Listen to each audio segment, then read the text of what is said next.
I am going to say something about light of refraction of light.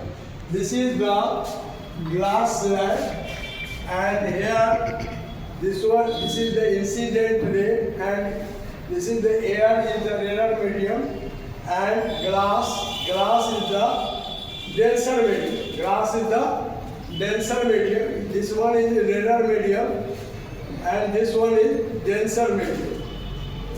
When the light EM falls on O, then it will bend towards the normal, and when the light goes from the denser medium to air, that is radar medium,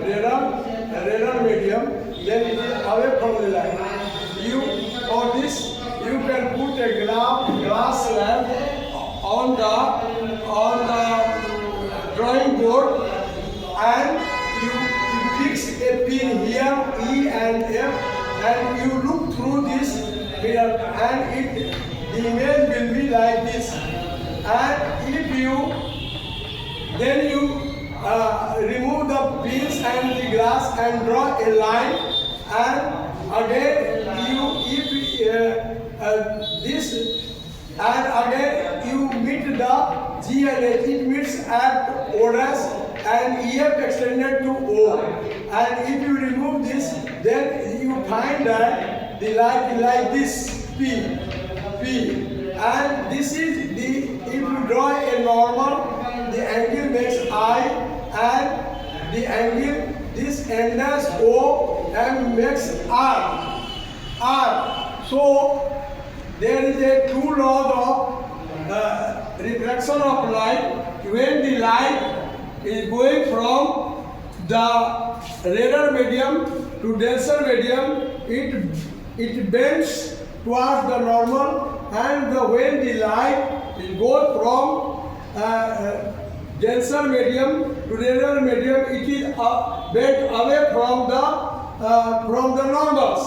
And this law is also called second law of the Snell's law. This is also called Snell's law of reflections. The ratio of the sine of the angle to the sine of the angle of refraction is a constant for a light of a given color or a given pair of medium.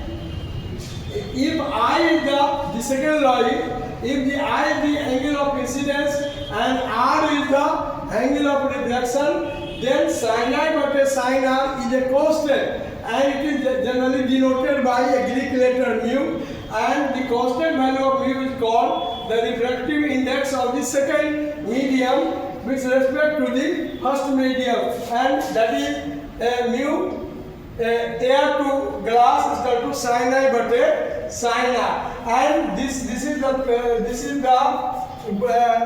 position of the light through prism, and this one is the position of a glass. When you go to your higher class, you will do in the practical class में you take a glass lens and do this experiment. Thank you very much. Thank you.